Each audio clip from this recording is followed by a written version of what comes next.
first, or Yeah, what? One Piece. Yeah. We're already live. Oh, uh, sound working? Yep. Or talk. Hello. Yep. Fuck your nanny in the pussy.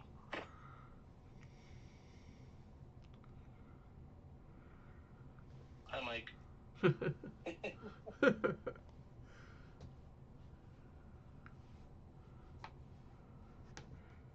we. I figured we can do.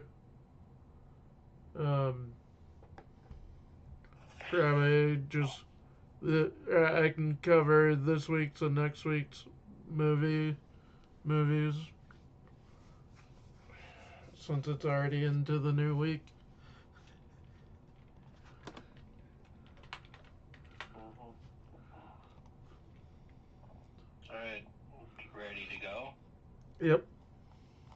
All right, let's do it. I told All you we right. were live. Yep. Oi, oi, and welcome to the Dritz Dresden channel. We're going to do some One Piece reviewing today. We're reviewing episodes 865 through 884. No, that's not right. Did I miss something? No. Why does okay. I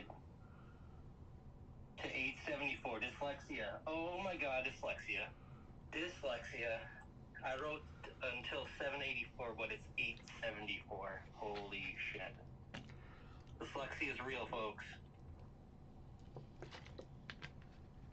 Oh, dyslexia. Dyslexia. Kiff. I have a very sexy disability. What do I call it? Sexlexia. That's it. Okay, and this one's pretty much simple. Basically, Big Mom is chasing half of the Straw Hats, while Pudding and Sanji have made the cake, and they are trying to bring it to where Big Mom is. We also have a fight with Katakuri and Luffy going on at the same time. So let's do the first thing is, which is very important. So Montdor, however you say it, he's basically the general in this situation. He is at HQ. He is on all the what are those called? The snails. Transponder snails. Yeah. He's on the transponder snails being like, hey, you guys go here, you guys go here, you guys go here. And in the background, there's the bird person, the Morgan. Big News Morgan. Yeah, Big News Morgan. And Or Big Scoop Aegis, Morgan. Yep, and the Aegis Zero agent, Stussy. Stussy. It's Stussy. No R. Stussy? Yep. Oh. Stussy. There you go. Stussy informs Mondor about the Tamate box, saying, oh yeah, that Tamate box exploded, indicating that the Straw Hats put the explosive there. We know the truth. We know that's not true. They put the explosives there to stop someone from stealing what was in the box beforehand. But he realizes this and basically she's there to cause trouble, to cause a stir in the situation. This is her job. And he gets all pissed and he's like, all right, send everything at the Straw Hats. We need to get these guys. And a little later, like, he realizes that this information can't get out because it'll be bad news for the Big Mom Pirates, so we have to get Stussy and the Big News Morgan, capture them so the news doesn't get out. But by the time he realizes this, they've already... Hold on.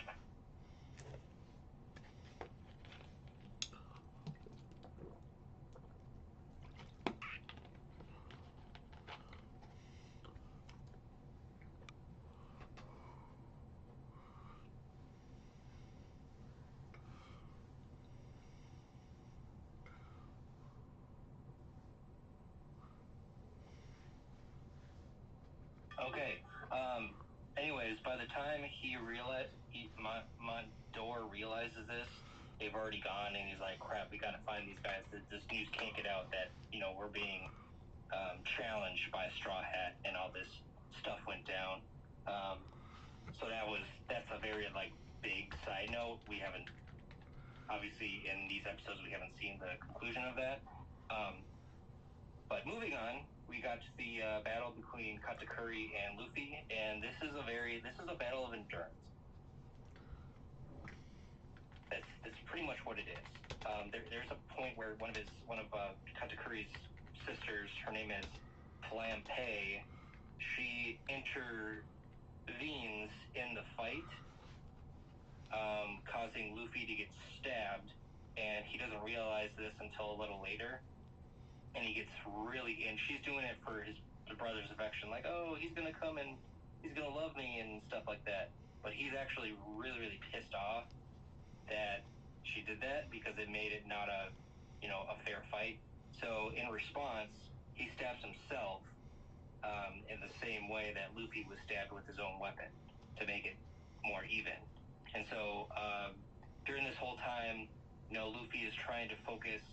There's a bunch of flashbacks to when he's training with Raleigh, and he's learning about the color of observation Haki, and he's, there's constant reminders of the stronger an enemy you fight, the more powerful your Haki is going to get, and need to concentrate. It's a bunch of his training is not getting hit without seeing it. Don't get hit by Raleigh's club, and he's learning through Katakuri how to use his color observation. He hasn't perfected it yet, but he's able to dodge a little bit, and this kind of pisses him off. And so now they have a battle of endurance, and Luffy keeps getting up, and eventually they come to a standstill basically, and they both fall. And let's see, what does he say? Katakuri says, "Are you going to attack Big Mom someday?" And Luffy says, "Yes, I am." He's like, "Okay, good," because Katakuri wants a rematch, and it's obvious that he hasn't fought anyone like this in a long time, and he's just starting to have fun. That's my thought. He's finally found a rival that can match him, punch for punch, and he's very admirable. Even though he's a Big Mom pirate, he's very admirable, and that he stabbed himself to make the fight more even. That's very honorable. But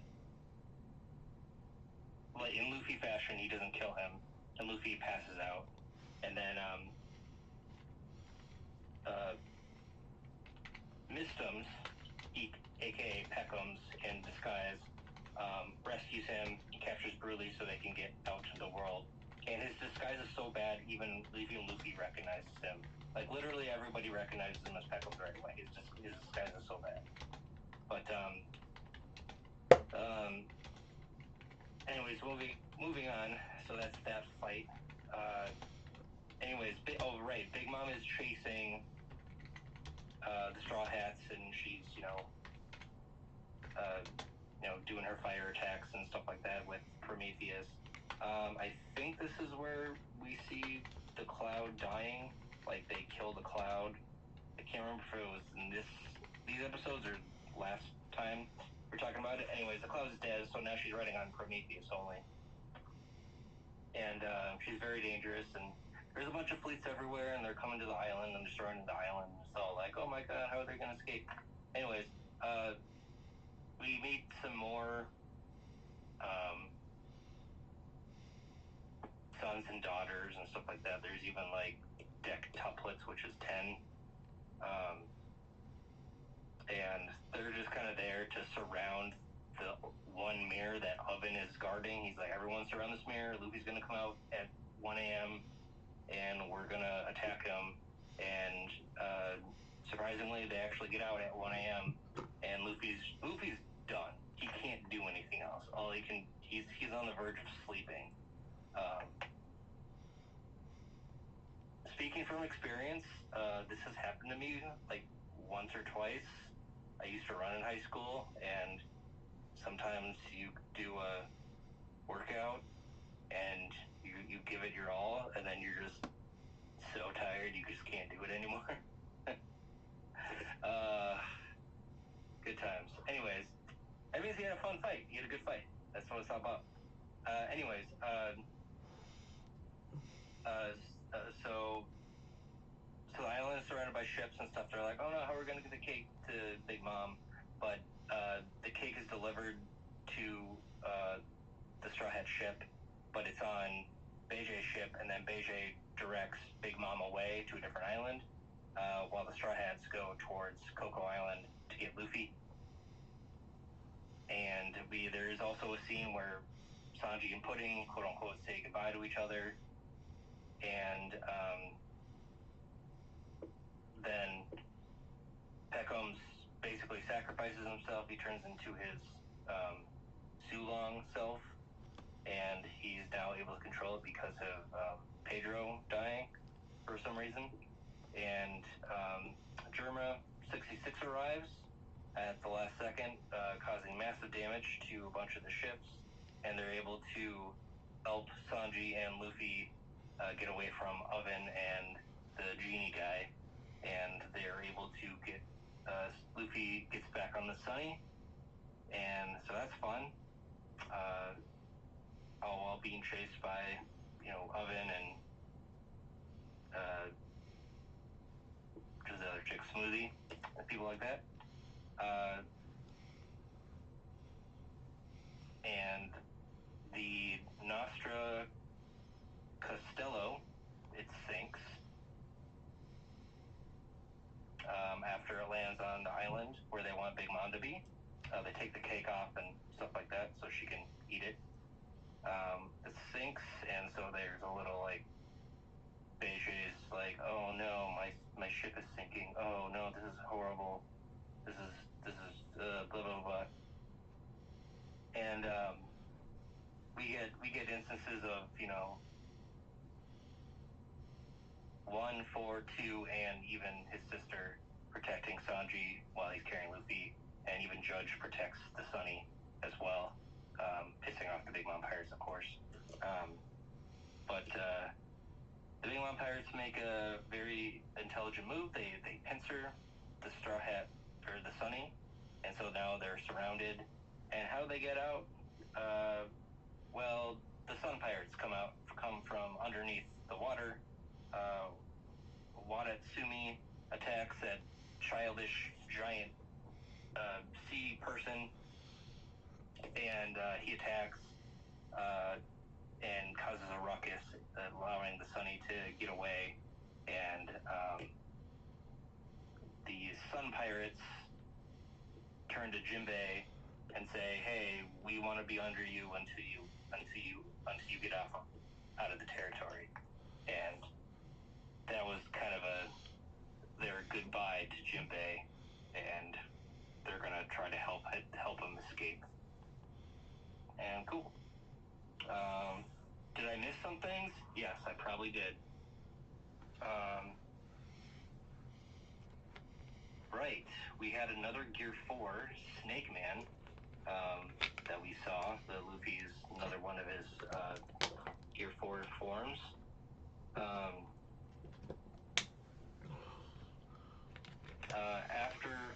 After this was like really weird. It shows how like all the kids are evil and shit. Flampe, first of all, she can hide her presence, and she has her attacks are like little numbing needles, and so she used that on Luffy, and he couldn't move his leg. But after Katakuri gets all mad at her for interfering in the fight, she starts making fun of him. Like he takes off his not scarf, but like his thing in front of his face, and now they can see his mouth and how like weird it is.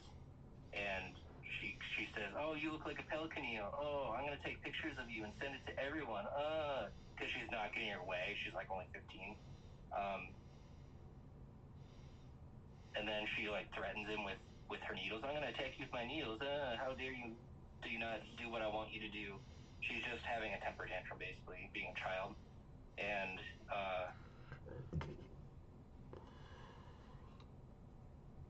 this is when they like clash or whatever.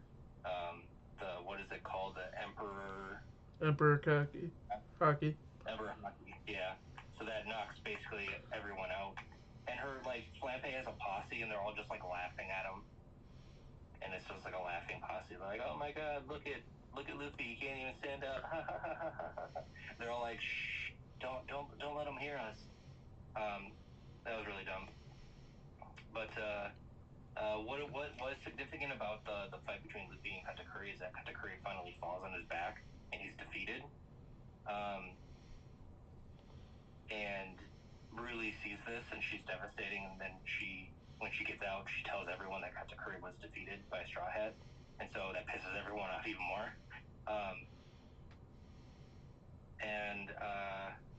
Towards the very end, who's the Lick guy?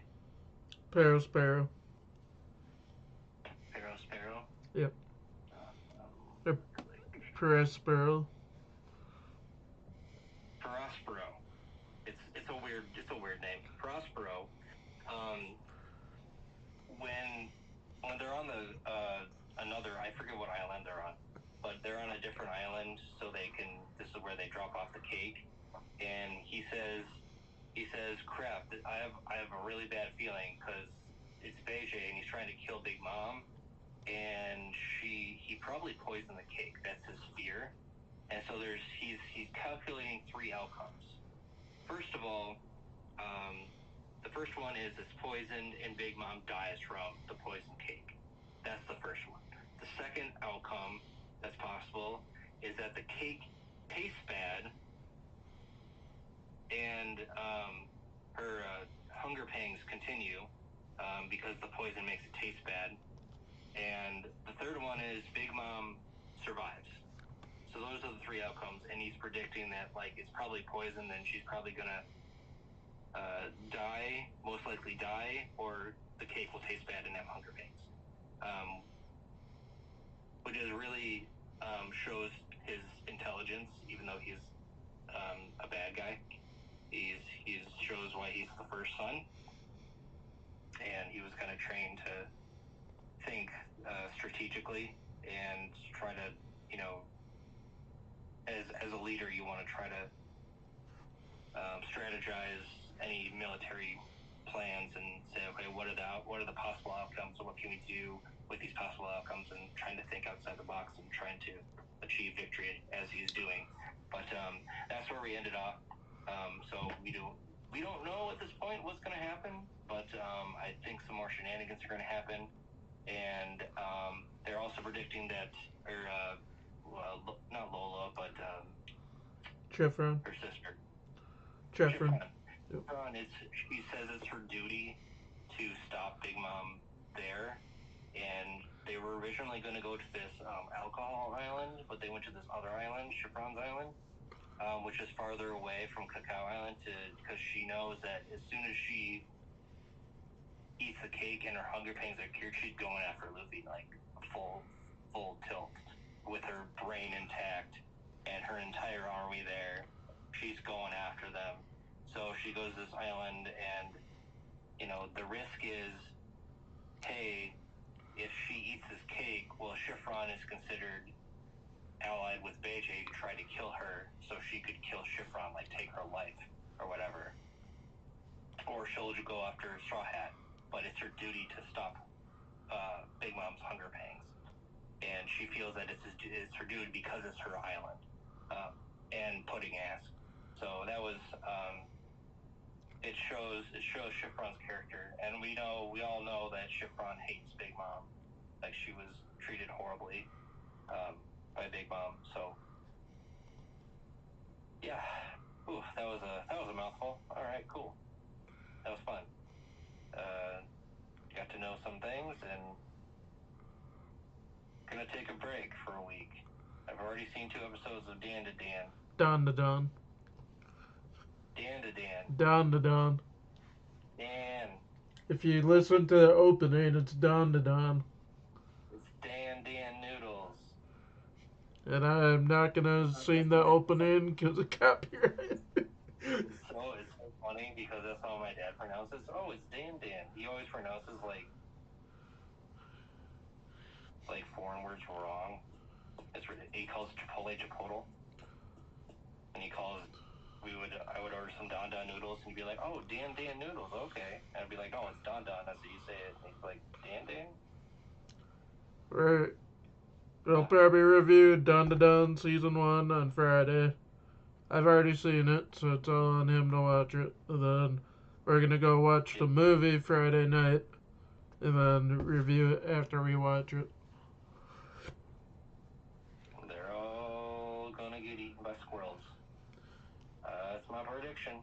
And then week after we'll be back to One Piece.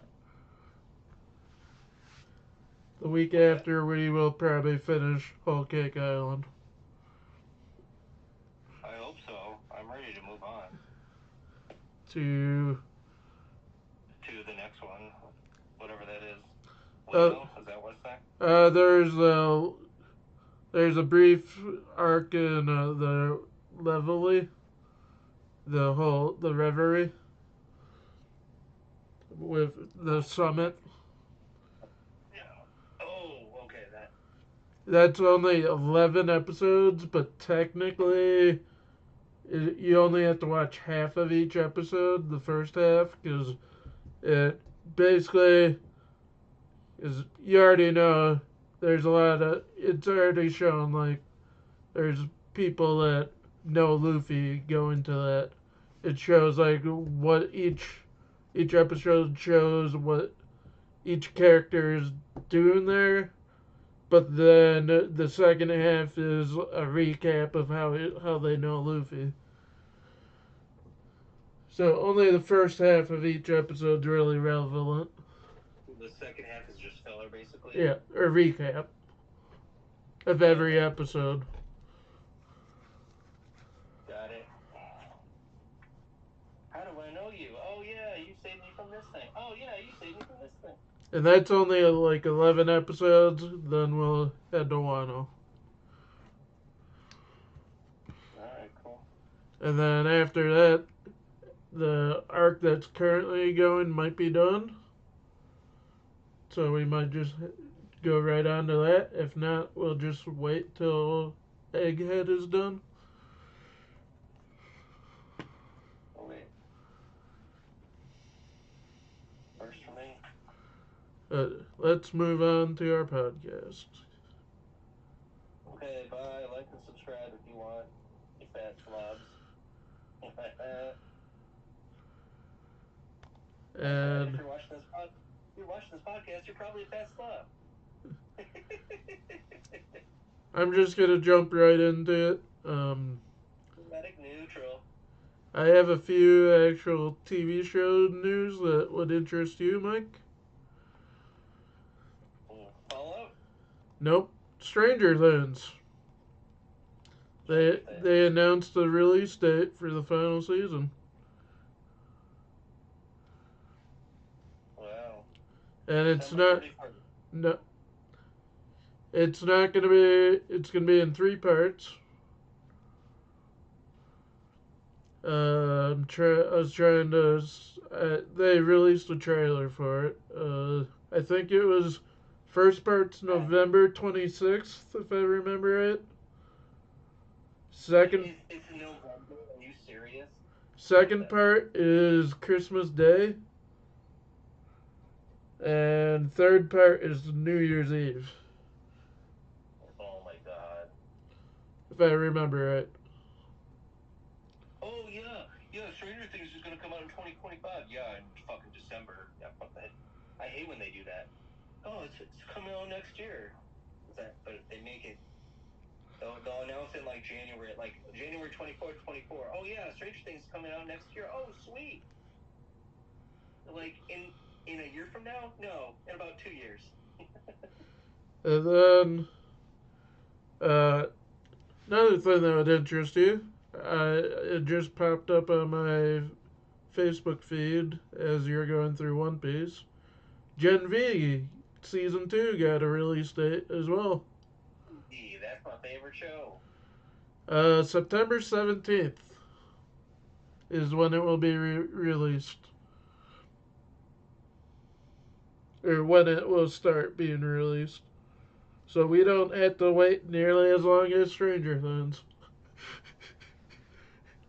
Yeah, when's Fallout coming out? When's One Piece coming out? One Piece got a trailer, and they also announced who's going to be voicing Chopper. No, I want to know when it comes out. Did they say when it comes out? Uh, let's Or was see, it is just there the trailer? anything else from this article about Gen V, I want to say? They're going to release the second season. They're going to do the first 3 episodes on the 17th, and then there will be one episode every week following. Just like The 17th of June? July? September. Oh, September. Oh, fuck. Just like the boy Amazon Prime usually does for the boys. First 3 and then every week after. Alright. And with how season 4 of the boys ended, this is probably gonna be pretty action packed. Since I believe it takes place after season 4. I predict that Butcher is gonna show up and just start drinking and puking on everyone. Because he drank too much.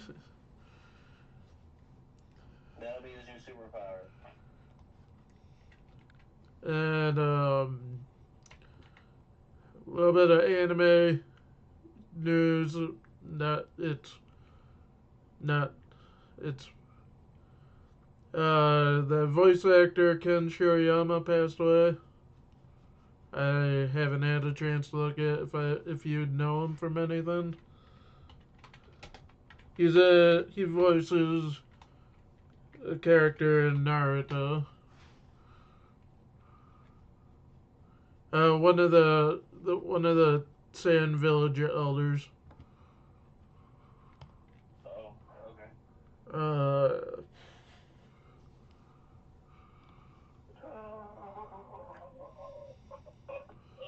Oh.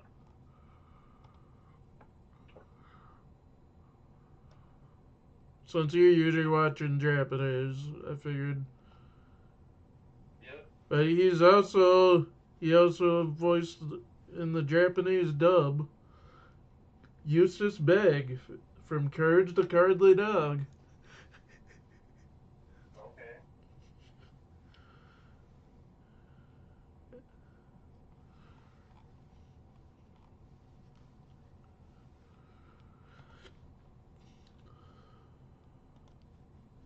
And now I'll just do all my stuff and then we can end with whatever you want to talk about. Okay. For movies, this last week, I'm just gonna do this week or last week and this week at once. Since we'll be at Down to Dawn, don't really know if we'll have time to do a podcast this week. We probably will, but it's too early to tell. And it's already Monday, so it's technically the new week, anyways. Last week we had Bring Her Back, which is a horror movie. It looked bad. I don't plan on seeing it. Oh. And we have a rom-com called Jane Austen Wrecked My Life. How dare she? Then we have Karate Kid Legends, which we saw last night and we reviewed it.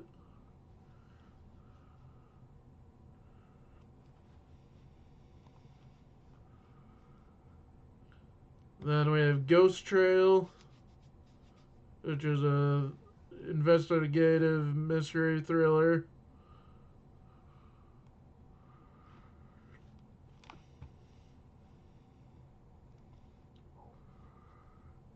Lost in Starlight, which is an animation film from Korea, sci-fi romance.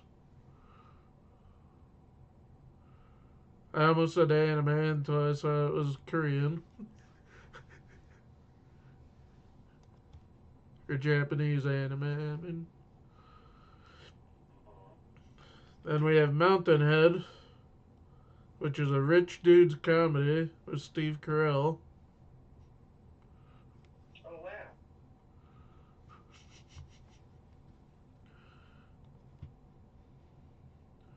The Phoenician Scheme, which is directed by Wes Anderson, Wes Anderson. about espionage. And about friendship. Then we have Tim Travers and the Time Traveler's Paradox, which this I want to see this. It looks funny. Time Traveler's Paradox, A. With Samuel Dunning, Felicia Day, Joel McHale, Danny Trejo, and Keith David. Wait, isn't Felicia Day the person who was involved with Critical Role? Yeah. Oh, okay. And she's also in The Guild.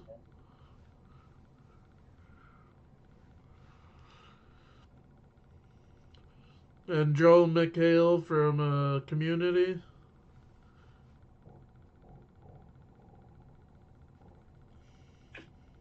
I don't know who Samuel Dunning is. Probably eats his own boogers. But also Danny Trejo and Keith David. Keith David. Poster says one man will journey through time to find himself and find himself and find himself and find himself and find himself just continuously. Like a Star Wars word scroll. Yes. Tim Travers seeks to solve the time traveler's paradox, the classic thought experiment of what would happen if you killed your past self. Would it, for example, literally destroy the universe? Tim Travers, safe-hating mad genius, is going to find out. Along the way, he'll piss off an international crime syndicate led by Rice, or Danny Trejo, engage in a battle of wills with conspiracy theorist radio host James Boonratti, or Joel McHale, even attempt to squeeze in a date with the dangerously unstable Delilah, or Felicia Day. Tim will have to learn how to literally coexist with the worst parts of himself before his own demons destroy him and the universe with it. That sounds hilarious. Excellent.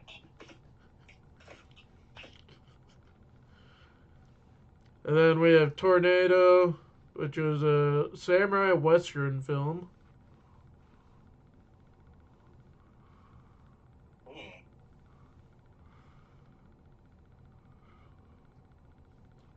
It has the Hound from Game of Thrones in it.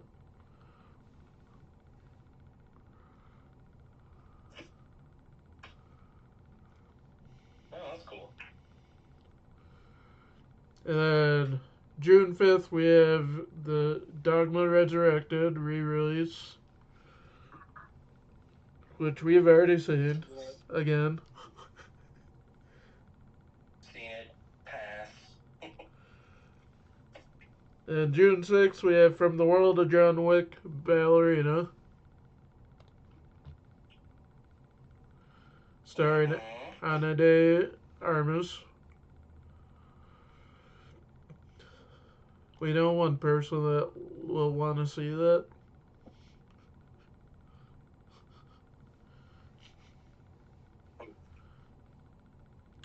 You know,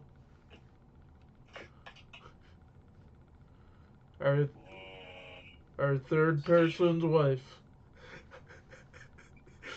oh, okay. Got it. Elusive's wife. Hello, Elusive's wife. You know she will, 'cause she's made us watch it multiple times when we were over. Yep. Isn't that fun? Then I we think ha- that's fun. then we have The Life of Chuck, starring Tom Chuck. Hiddleston, and directed by Stephen King. Mm.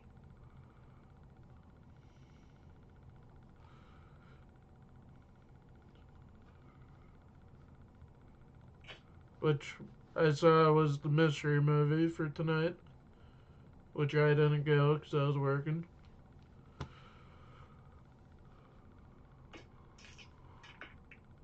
Then we have The Ritual, starring Al Pacino and Dan Stevens. Mm.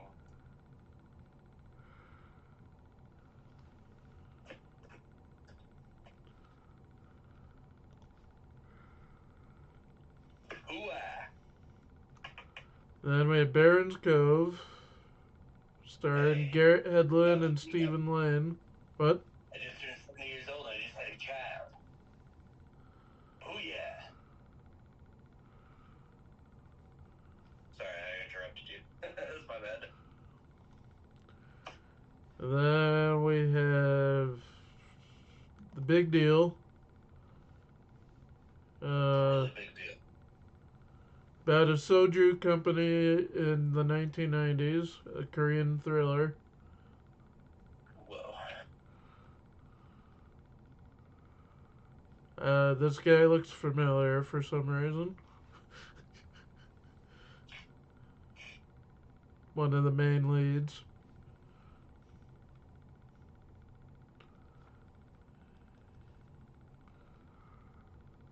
And then we have Dangerous Animals, which is a Dangerous. serial killer shark movie.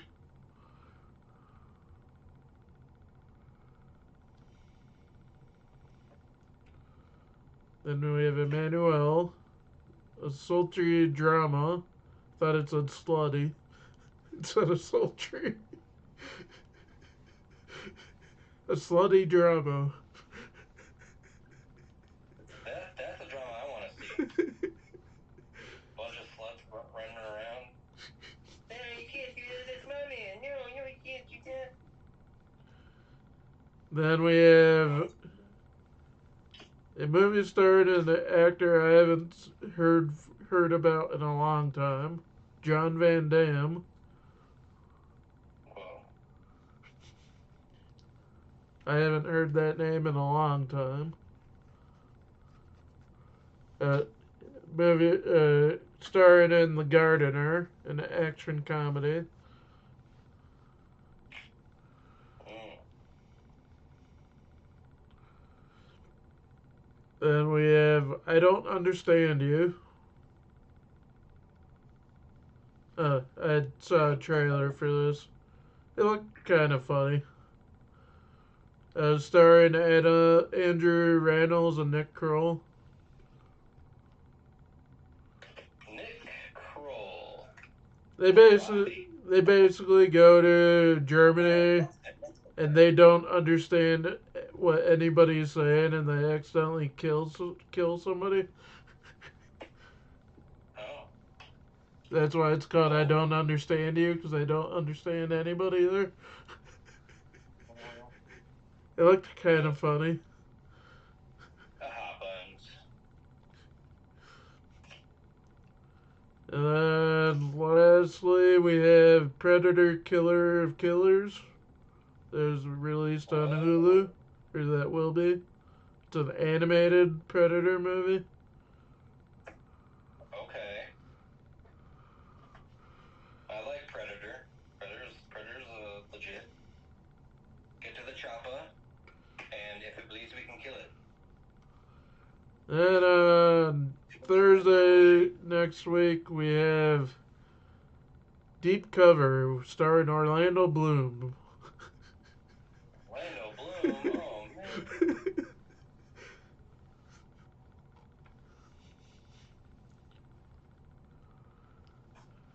But that is all for my stuff. All right. What have I been doing? Well, what did I watch? I watched someone. I talked about Oblivion last time. I watched someone play one of the old. I don't think it was Call of Duty. No, it was Call of Duty. It was Call of Duty World War II, and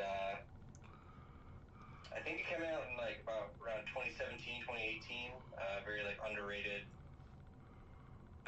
story. It follows the main character. I don't remember his name. Don't ask me for his name, but it's his journey, and there's like a sergeant who used like I think it's called they're like a master sergeant. They're like the highest ranked sergeant, and he used to be a lieutenant, and something happened in Africa, and he got demoted, and ever since then he's been a real hard ass, and he's like the mission over everything else. It basically goes back to the Kakashi's quote of, if you abandon the mission, you're scum, but if you abandon your friends, you're worse than scum, kind of thing. And he's abandoning his friends to complete the mission, kind of thing. And so he gives everybody a hard time, and it's their journey through, France and Belgium and Germany, and you're fighting, and there's a very good story that goes along with it. Very, very underrated for what it was. Who it was like Red. Ronald Red. Red is. It was Rad Brad who saw on YouTube, and it was a very good story. He's a very good YouTuber, very good at communicating, I guess. So I suggest either playing that game or watching someone play it. It was very good. Also, play Oblivion. Remastered if you can. That one's dear to my heart. So, yeah, that's all I got for today.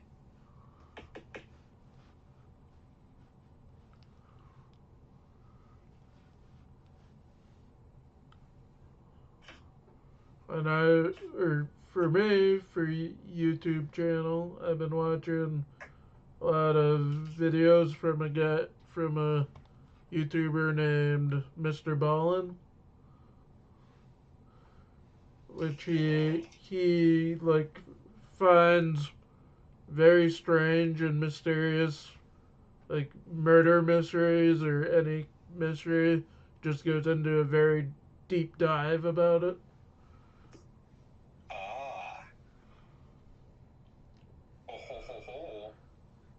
Because I like dark and mysterious stuff like that, and just how much detail he goes into it is really interesting.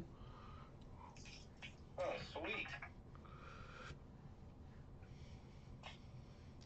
Maybe next time you're over, I'll show you one of the videos. Very well. Oh, you gotta remind me. I have to show you one of the Black Mirror episodes. That was this week's podcast. We will do another one this week, or we might just wait till next week. We aren't doing Anime D&D on Saturday. We're gonna do it next week because we can do a longer session next week. Yep. And next week will be my birthday session.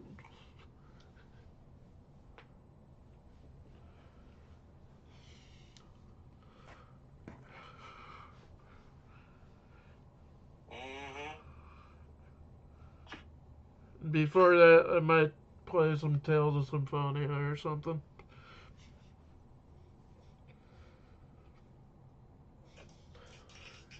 Cool. Bye.